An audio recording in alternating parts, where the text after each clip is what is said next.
अस्सलाम वालेकुम नाज़रीन, आप देख रहे हैं प्रोग्राम गोया और मैं हूं अरसलान खालिद। आज के प्रोग्राम में मैं चाहूँगा हम बात करें इस वक्त जो महंगाई की एक सूरत हाल है और उसमें जो अपोजिशन ने बिल आखिर आज से अपने एहतजाज का आगाज़ कर दिया। ये कॉल्स मुख्तलिफ कॉल्स थी जो दी जाती रही। महंगाई भी मुसलसल 3 साल में उसमें इजाफा हो रहा था, लेकिन जो हालिया बहुत ज़्यादा इजाफा पेट्रोल की प्राइसेस में और उसके बाद उसका इफ़ेक्ट जो तमाम तर चीज़ों पर आया है, उसको लेकर PDM ने एक कॉल दी थी और उसका आगाज़ आज से होना था। अब एक पूरा प्लान भी इसके लिए तैयार कर लिया गया है कि किस तरह मुख्तलिफ शहरों में ये एहतजाज होगा। आज रावलपिंडी में ये एहतजाज हुआ और अब ये मज़ीद इसका सिलसिला किस हद तक आगे बढ़ेगा और ये तमाम तर चीज़ें जो अपोजिशन का मानना है कि लोग जो हैं वो हुकूमत इस वक्त अपोजिशन से या PDM से डरे या नहीं डरे, लेकिन महंगाई के सताए हुए अवाम से ज़रूर डरे। तो ये इसमें तो कोई शुबा नहीं है कि बिलाशुबा अवाम इस वक्त महंगाई के बहुत सताए हुए हैं और जो भी ये रीजन्स इस वक्त दी जा रही हैं या जो वज़रा के गैर ज़िम्मेदाराना बयानात हैं वो they add fuel to the fire, वो मज़ीद आग लगाने का काम करते हैं। गैर ज़िम्मेदाराना बयानात या सिर्फ ये कह देना कि आलमी सतह पर महंगाई है इसलिए महंगाई हो रही है, इसमें हमारा कोई कसूर नहीं है। लेकिन ज़ाहिर है इनकम में इजाफा नहीं हो रहा, बाकी ममालिक में इनकम में भी इजाफा होता है अगर महंगाई होती है। यहाँ पर इनकम कम होती जा रही है, जो इनकम है उस पर टैक्स बढ़ता जा रहा है और साथ साथ महंगाई होती जा रही है। तो एक आम आदमी के लिए इस वक्त जीना बहुत मुश्किल हो गया हुआ है। फिर कल 12 रबीउल अव्वल के दिन जिस तरह से जो तकरीर थी खान साहब की और जो तमाम तर बातें जो मज़हब की लाइन पर वो हमें देते रहे, बहुत सारे माहिरीन का ये मानना है कि अब चूँकि बाकी हेल्पलेसनेस है और कुछ चल नहीं रहा, तो वज़ीर-ए-आज़म इमरान खान साहब और मौजूदा हुकूमत मज़हब कार्ड का इस्तेमाल कर रही। जो ब्लेम तमाम तर चीज़ों में दूसरों पर लगाते रहे या मौलाना फजल रहमान साहब पर लगाते रहे, अब वो उस मज़हब कार्ड को इस्तेमाल करके उसके पीछे छुपना चाह रहे हैं और असल जो मसाइल हैं उनको एड्रेस नहीं कर रहे हैं। हंगामी इजलास ज़रूर बुला लिया जाता है पेट्रोल की प्राइसेस बढ़ाने के बाद और फिर सारे सर जोड़कर बैठते हैं, ये सोच विचार की जाती है कि वजह क्या है और फिर कहते हैं अवाम को रिलीफ देंगे, लेकिन हतमी तौर पर किसी किस्म का कोई रिलीफ है नहीं है। जो रूटीन के मामलात हैं उनका चलना इस वक्त शदीद मुश्किल है। मैं चाहूँगा इसके जो रीज़न्स हैं इसके अराउंड हम बात करें और साथ साथ ये PDM और फिर PDM से अलहदा हुई जमात पाकिस्तान पीपल्स पार्टी ने भी एहतजाज की कॉल्स दी हुई हैं। तो ये किस हद तक वरीसम है इस गवर्नमेंट के लिए, क्योंकि वज़ीर-ए-आज़म ने पार्टी को मुतहरिक करने का फ़ैसला बहरहाल अब ये कर लिया है। वो आज काफ़ी लोग जो हैं वो वज़ीर-ए-आज़म हाउस भी पहुँचेंगे, मुलाकातें होंगी, मुख्तलिफ सूबों से मुख्तलिफ टास्क असाइन किए जाएंगे, लेकिन अगर कोई दाद रसी हो सकती है तो वो रिलीफ दे के या महंगाई कम करके हो सकती है। अब और क्या वो कार्ड है जिसको इस्तेमाल करेंगे अवाम को अपने साथ जोड़े रखने के लिए और अपोजिशन की तहरीक को नाकाम बनाने के लिए, ये वक्त बताएगा।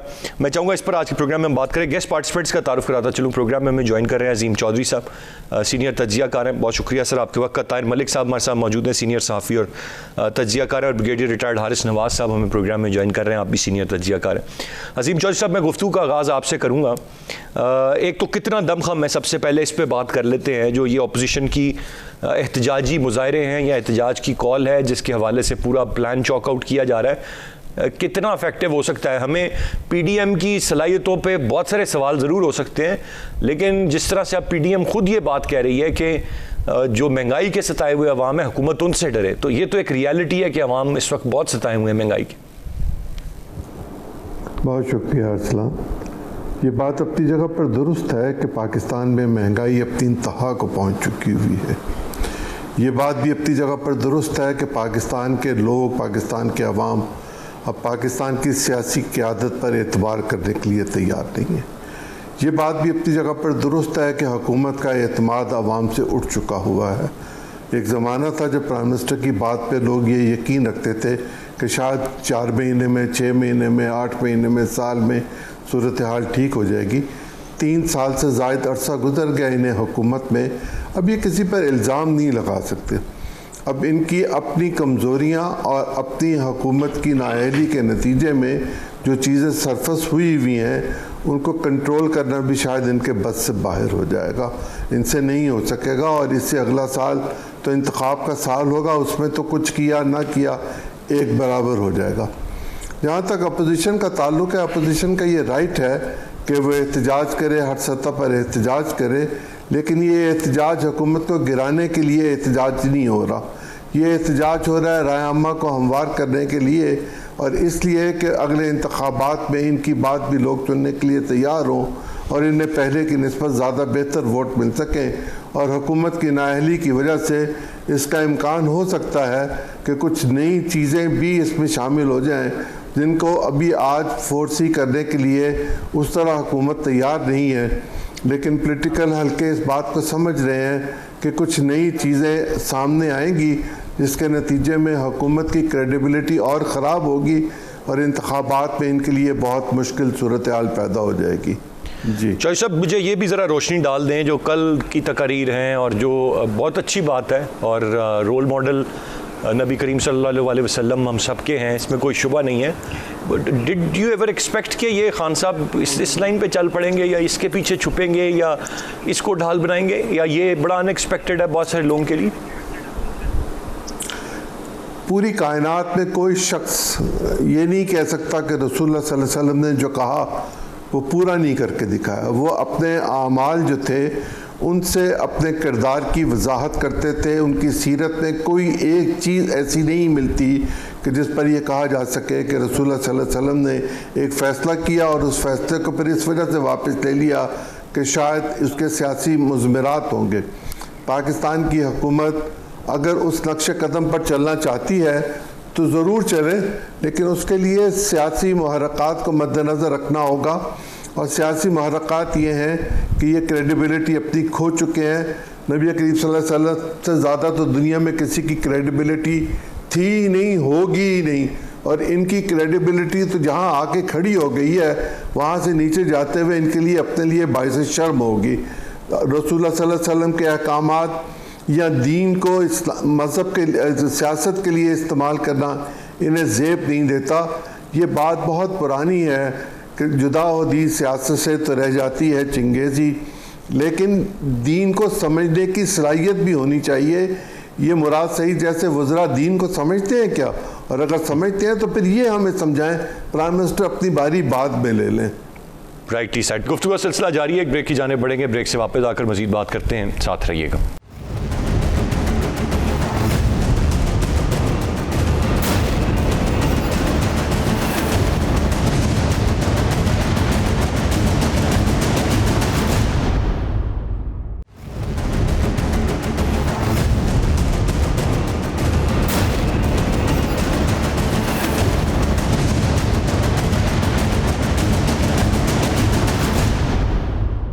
Welcome back. ताहिर मलिक साहब, आपसे जानना चाहूँगा, मैं आप हम सब इस वक्त सताए हुए हैं महंगाई की।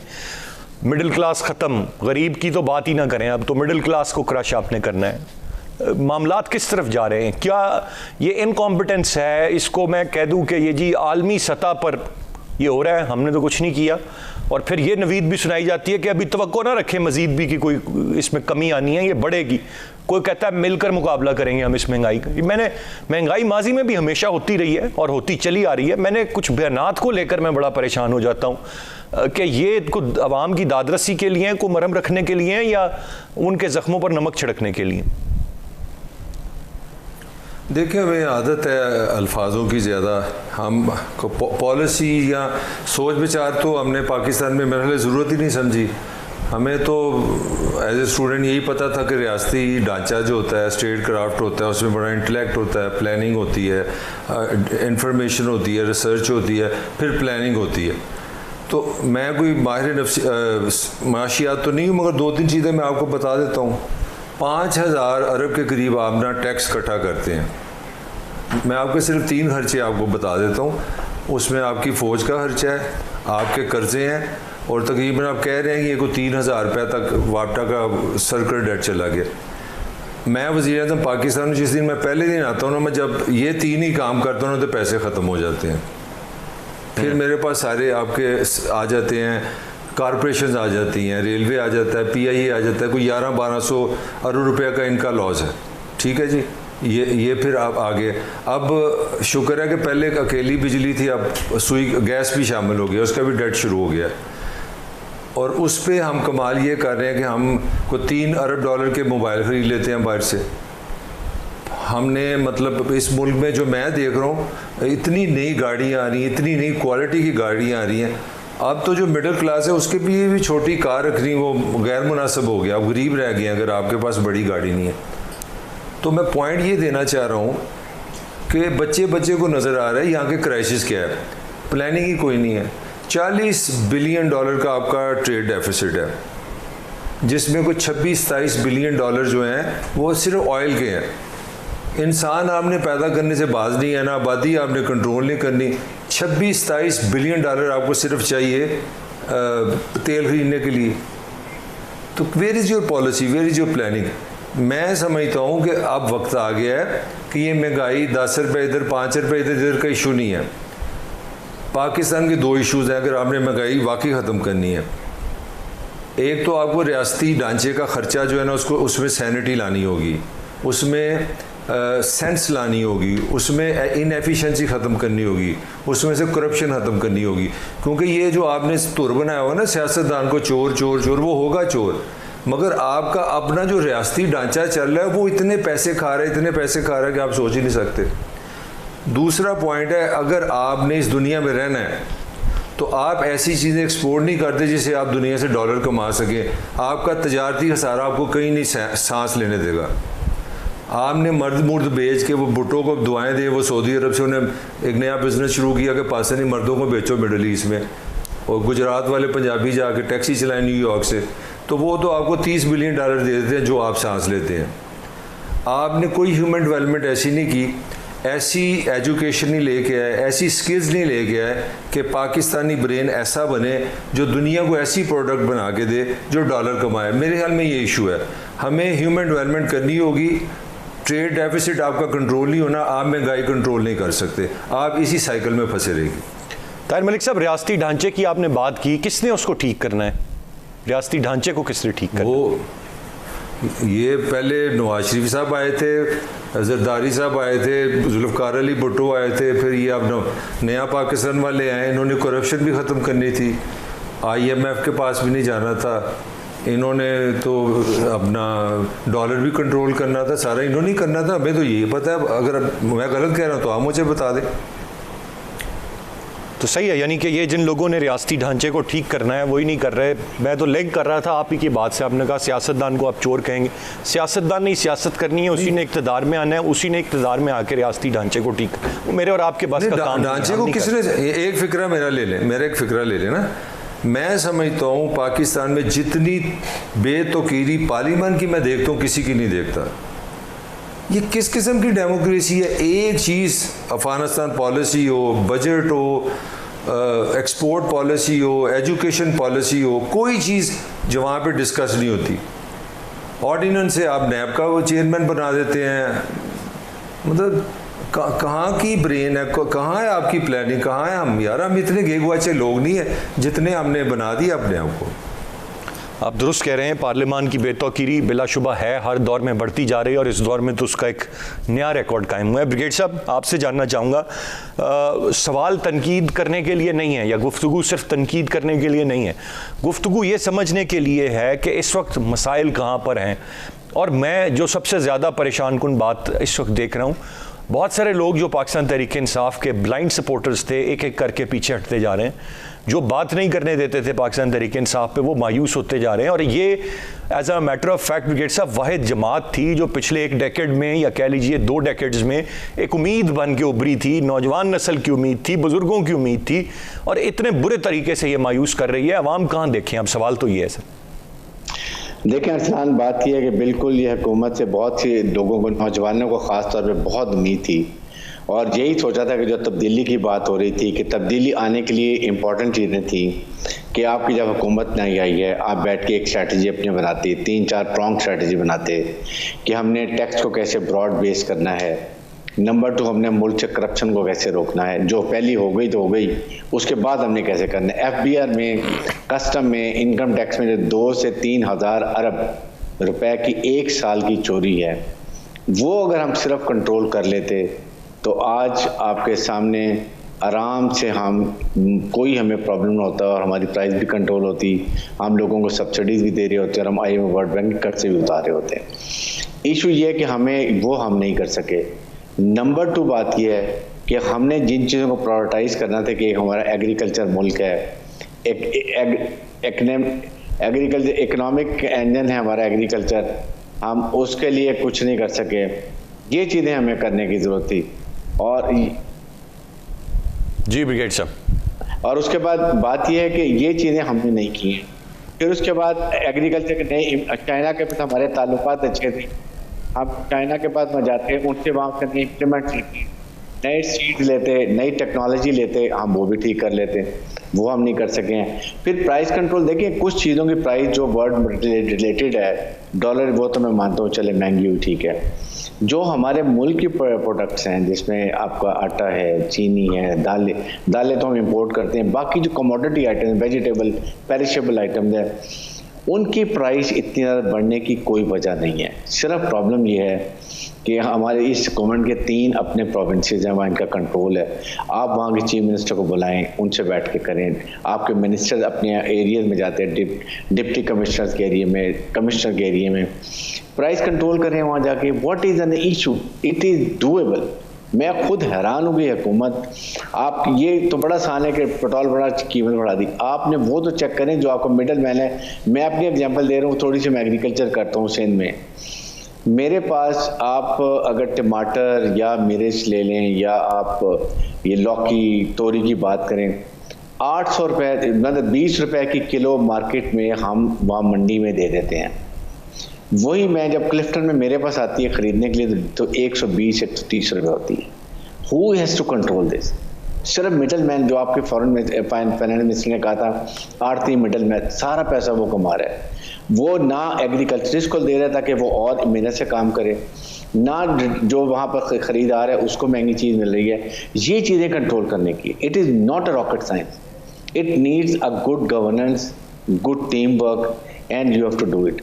सो मैं ब्रिगेड साहब आपकी बात से ये अखज़ किया हूँ कि it's bad governance at the moment, bad governance, और फिर आपको कंट्रोल, फिर आपकी बैड कम्युनिकेशन स्किल्स। आपके मिनिस्टर्स को बताना ही नहीं आता है कि व्हाट इज दैट, आपने क्या कुछ अचीवमेंट्स किए हैं, आपने कैसे एक्सपोर्ट को बढ़ाया है, टेक्सटाइल को रिवाइव कराया है, लेकिन अननेसेसरी इंपोर्ट आपने अभी तक क्यों बंद नहीं की है? आपको क्या ज़रूरत है बाहर के फॉरेन बिस्किट्स मंगवाने की, फलां के ये चीज़ मंगवा रहे हैं बाहर से, हर चीज़ इंपोर्टेड आ रही है, क्यों? What is the reason? अपने मुल्क की चीज़ इस्तेमाल करें। आप इतनी महंगी गाड़ियाँ की अब मुल्क में बन रही है, बंद करें इंपोर्ट ऑफ न्यू व्हीकल्स, आप अपने मुल्क की गाड़ियों को दें, उनको भी फिर आप कंट्रोल करें। उसमें भी ये गाड़ियाँ जो महंगी होती जाती हैं, 50% parts were to be made in Pakistan, वो 4-5 कंपनियों को दे दिया है, वो भी सारी बार से इंपोर्ट करके महंगी ले दी है। तो यहाँ पर मेरे ख्याल में जो मिनिस्टर्स आते हैं, they get involve in so many things. अगर हम इन चीज़ों को ठीक करें तो I am still Pakistan is best petrol wise. अभी भी वाकई हमारी दुनिया में सबसे पेट्रोल कम है। इंडिया में ब्रिगेड साहब, यानी कि जो ब्लेम्स हैं, जो चीज़ें हैं वो अपनी जगह पे, लेकिन अगर गवर्नेंस, मैनेजमेंट, कंट्रोल, ये चीज़ें आप कर लें तो बहुत सारी चीज़ें तो आप मुकामी सतह पर सही कर सकते हैं। इतने जितने आप बातें इंटरनेशनल वर्ल्ड और इंटरनेशनल कम्युनिटी और बाहर की साइंसें समझा रहे हैं, जो डे टू डे इश्यूज़ हैं या कंट्रोल करना है वो आपसे नहीं हो पा रहा, विच इज़ क्वाइट अनफॉर्चुनेट। एक ब्रेक की जाने में बढ़ूंगा जी, ब्रेक से वापस आकर मज़ीद बात करते हैं, साथ रहिए।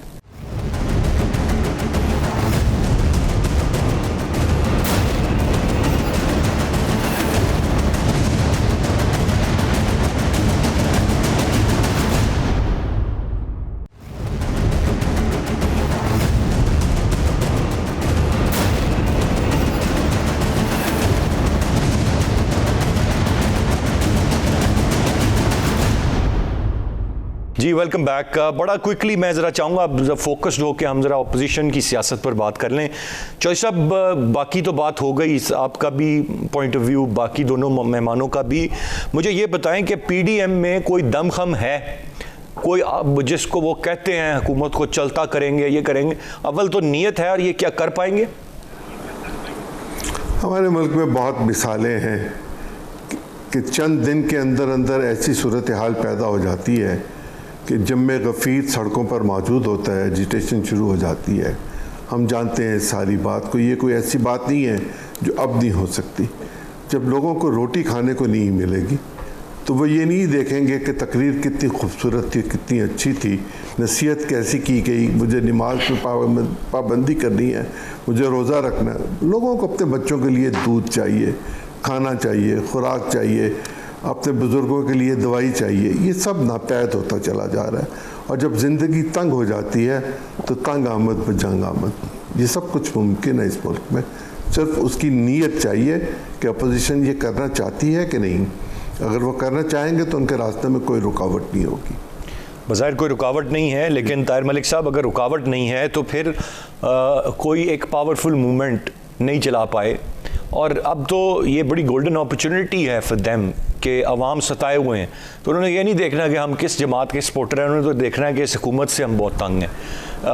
क्या नीयत का फुकदान रहा है अब तक कि कोई मूवमेंट चल नहीं पाई है, और क्या वो नीयत अब नज़र आ रही है, मौजूद है? ये बड़ी सिंपल थिंकिंग है जी, नीयत का मसला है। मेरा नहीं ख्याल, मॉडर्न लाइफ बड़ी कॉम्प्लेक्स है, इतनी सिंपल नहीं है कि नीयत आप कर लें। कैलिबर, विजन, ह्यूमन डेवलपमेंट, आपकी टेक्नोलॉजी, आपकी एनर्जी, आपकी यूथ, उनकी मेंटल हेल्थ, इन्वायरमेंट, जो मैं बार बार कह रहा हूँ, इंसानों पे तो आप कुछ लगाते नहीं। ह्यूमन डेवलपमेंट में आप 150 से नीचे हैं।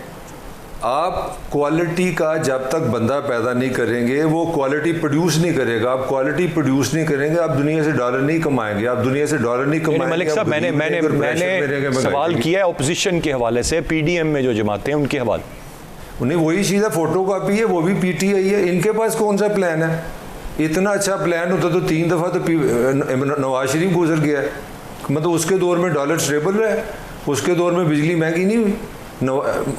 मुझे याद है जरदारी के दौर में तो बिजली आती नहीं थी। They have no alternative. ये सब बहन भाई हैं सारे। ये ठीक है, डिप्रेशन है, गुस्सा है लोगों में, वो अपनी पॉलिटिकली आ रहे हैं, they are doing the right thing. मगर मैं I am not optimist. They don't have any plan. ये मुझे बताएं, ये किस तरह महंगाई कंट्रोल करेंगे? मेरी उम्र आपसे ज़्यादा, मुझे याद है, ये चौधरी साहब भी सुन रहे हैं, ब्रिगेडियर साहब भी सुन रहे हैं, मेरा हाल ही मेरे हम उम्र है। मुझे अच्छी तरह याद है, I was a teenager in 77।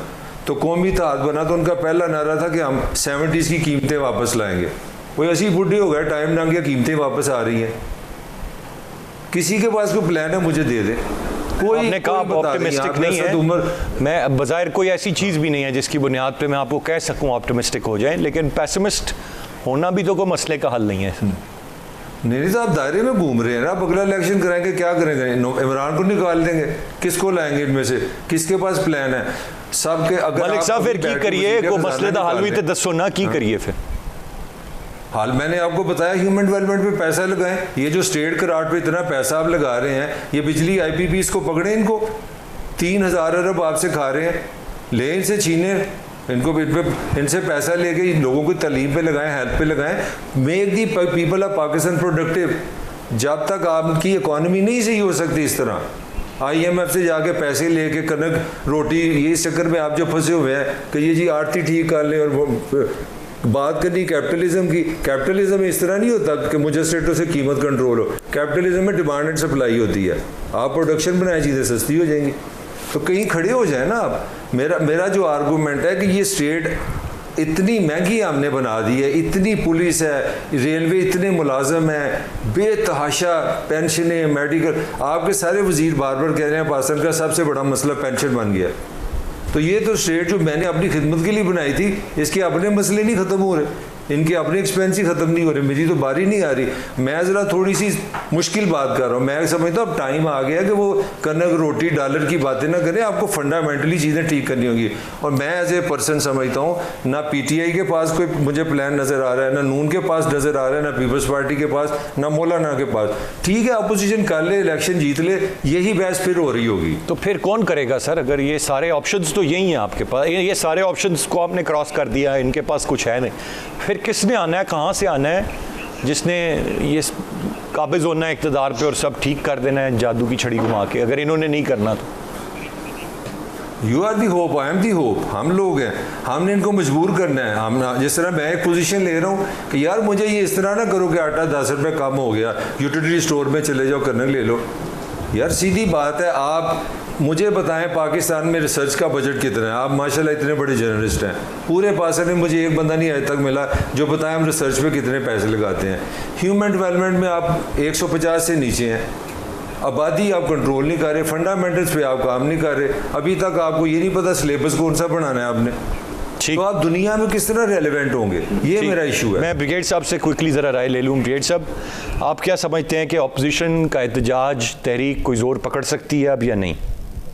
Arsalan, बात यह है कि it is a dead horse, let me tell you very frankly.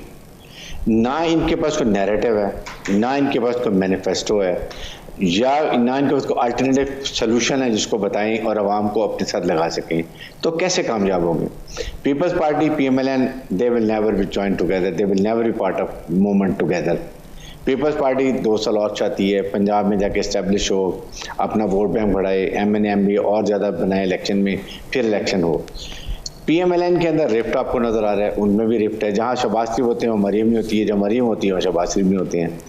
मौलाना फजल रहमान का अपना मंजन बेचना है, हमें पता है कि उनको पावर हंगरी है, इसलिए वो कर रहे हैं। क्या मुल्क में इस वक्त जो हालात हैं, चाहे आप कश्मीर लें, 22 सेनेटर्स का बिल लें, या अफगानिस्तान देखें, या इंटरनल सिचुएशन देखें, या क्या इस वक्त ये ऐसे होना चाहिए, या असम्बली में जाके बात करें, कोई जॉइंट उसकी रिकमेंडेशन लेकर आएँ, कोई बताएं कि जी हम इस तरीके से चाहते हैं हुकूमत करें। और सेकंड, अब 1.5 साल 2 साल इलेक्शन में रह गए हैं। वाई डू वांट कि ये सियासी शहीद बने? आप इनको परफॉर्म करने दें। बजट ये 22 से जो नेक्स्ट 2022 का क्लियर पता चलेगा what they are up to, क्या ये कर सके नहीं कर सकते। अवाम इलेक्शन में फैसला करें, जिसको लेके आना चाहते हैं लेकर आए। लेकिन अगर यही जो ये इट इज़ क्वाइट अनफॉर्चुनेट कि माजी में हमेशा जब भी लोग एक पार्टी से उसकी हुक्मरानी से तंग हुए हैं तो वो इलेक्शन की बात करते हैं या किसी और के इक़्तिदार में आने की बात करते हैं कि ये हमारे मसाइल का हल है। इस दफ़ा सूरत हाल ये है कि जो इक़्तिदार में हैं उनसे भी अवाम मायूस हैं और जो अपोजिशन में हैं उनसे भी अवाम मायूस हैं और they not having any hope कि जी कौन आएगा तो मामलात को बेहतर करेगा। लेट्स होप कि ये होप मिल जाए अवाम को। बहुत शुक्रिया तीनों मोअज़्ज़िज़ मेहमानों का। आज के प्रोग्राम से इतने। अरसलान खालिद को इजाज़त दीजिए। अल्लाह ने के बाद।